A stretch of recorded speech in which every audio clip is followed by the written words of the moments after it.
Yang terhormat Bapak-bapak, Ibu-ibu, salam Pancasila.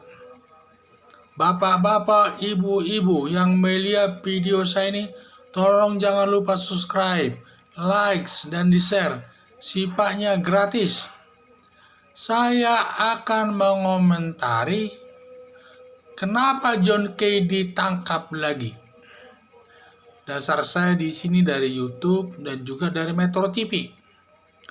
Jadi sekitar 4 hari yang lalu John Kay ini saya dengar ditangkap lagi. Jadi John Kay sebagai preman Jakarta ditangkap polisi lagi setelah menjalani pembebasan bersyarat yang sudah dia menjalani pidana bersyarat karena 2/3 hukumannya yang lama sudah dijalaninya. Tinggal 1/3 lagi dijalaninya di rumah. Dan selama dia menjalani pidana bersyaratnya itu di rumah, dia sudah bertobat. Sudah menjadi pendeta harismatik katanya. Ya, ini yang saya lihat, dia sudah menjadi pendeta dan sudah bertobat katanya.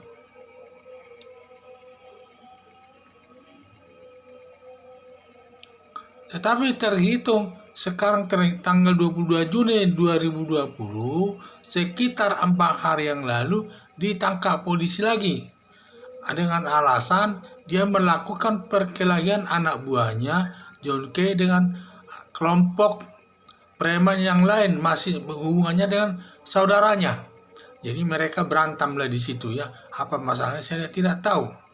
Jadi sampai Menkumham katanya karena dia sedang menjalani pidana bersyarat, kata Menkumham tergantung pemeriksaan kepolisian. Kalau kepolisian menyatakan bahwa dia itu melakukan kejahatan lagi, berarti dia harus segera menjalani 1/3 lagi hukumannya itu di penjara. Harus menjalani 1/3 lagi hukumannya itu di penjara. Jadi nanti dia menyelesaikan hukumannya yang lama itu di penjara. Sedangkan perbuatan yang baru, kalau memang benar dia melakukan kejahatan lagi, diproses lagi oleh polisi dan nanti diputus hakim. Dan inilah nanti bagaimana putusan hakim itu diserahkan kepada hakim. Dan disinilah dia saya lihat John Kay. Yang jadi masalah saya lihat di sini, John Kay ini sudah bertobat. Di sini perlu hati-hati kepolisian melihatnya. Apakah perkelahian antara kelompok John Kay dan kelompok saudaranya itu yang melawannya itu, apakah ada keterlibatan John Kay di situ? Apakah dia sebagai pelaku, apa dia turut serta, apa dia turut membantu dan lain sebagainya. Kalau dia ikut sebagai pelaku atau turut serta atau menyuruh melakukan atau untuk membantu dan sebagainya, berarti dia ikut melakukan kejahatan. Berarti perbuatannya itu dia harus masuk lagi ke penjara. Kalau benar terbukti salah satu itu apakah sebagai pelaku atau turut serta atau membantu, terbukti dia di sana ikut membantu, maka dia telah melakukan perbuatan kejahatan lagi.